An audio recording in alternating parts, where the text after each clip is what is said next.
اپنے رب کی کون کون سی نعمتوں کو جھٹلاؤ گے؟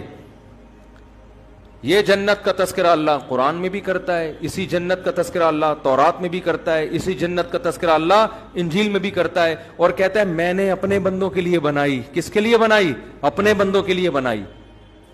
تو اللہ بار بار کہہ رہا ہے میں نے اپنے بندوں کے لیے جنت بنائی، میں نے اپنے بندوں کے لیے جنت بنائی۔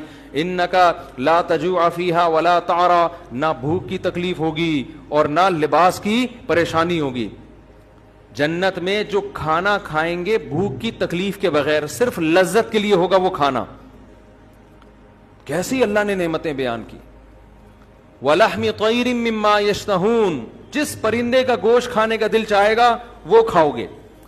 سورہ دہر اٹھا کے دیکھیں، اللہ فرماتے ہیں اِذَا رَأَيْتَهُمْ حَسِبْتَهُمْ لُؤْلُؤًا مَّنْثُورًا، خوبصورت بچے خدمت کے لیے، اتنی بڑی تعداد میں آپ کی خدمت کے لیے، حالانکہ وہاں خدمت کی ضرورت نہیں ہے، لیکن اللہ نے آپ کی انٹرٹینمنٹ کے لیے، کہ انسان کو نا مزہ آتا ہے کسی سے خدمت لیتے ہوئے، آرڈر چلاتے ہوئے، ابے یہ لے آ جا کے۔ آپ نے دیکھا نا وہ مکینک کیسے کام لیتے، چھوٹے پانا لے کر آ، چل چھوٹے وہاں سے ٹائر اٹھا کے لا۔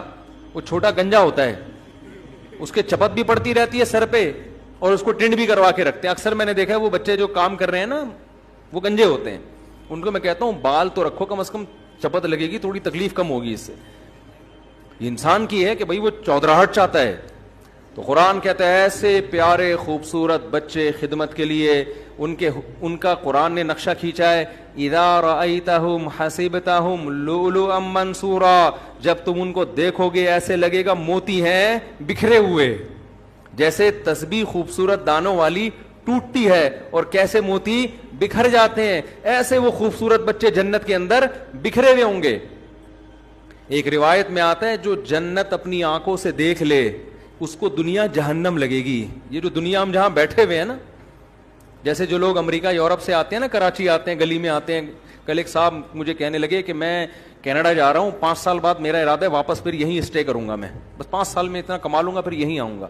میں نے کہا 5 سال کے بعد آپ یہاں آؤ گے مگر آپ کا یہاں دل نہیں لگے گا، کیونکہ آپ نے کینیڈا دیکھ لیا ہوگا، آپ کو یہاں گٹر کے ڈھکن ہضم ہی نہیں ہوں گے آپ کو یہاں، پھر یہاں ٹریفک، پھر گاڑیاں۔ تو میں نے کہا یا تو جاؤ نہیں، اسی گندگی میں گزارا کرو، کیونکہ اس گندگی میں بہت سی اچھائیاں بھی ہیں، مذہب محفوظ ہے یہاں پہ، سستائی ہے وغیرہ وغیرہ، بھی میں اس ٹاپک میں نہیں جاتا، بہت سی خوبیاں ہیں۔ تو یہ گٹر کے ڈھکن وکن برداشت کر لو، آپ کا امیون سسٹم اتنا اچھا ہو جائے گا یہاں پہ رہ کے کہ کسی دن گٹر میں گر بھی گئے نا تو اگلے گٹر سے نکلو گے زندہ سلامت، ایسا سسٹم ہو جاتا ہے یہاں پہ۔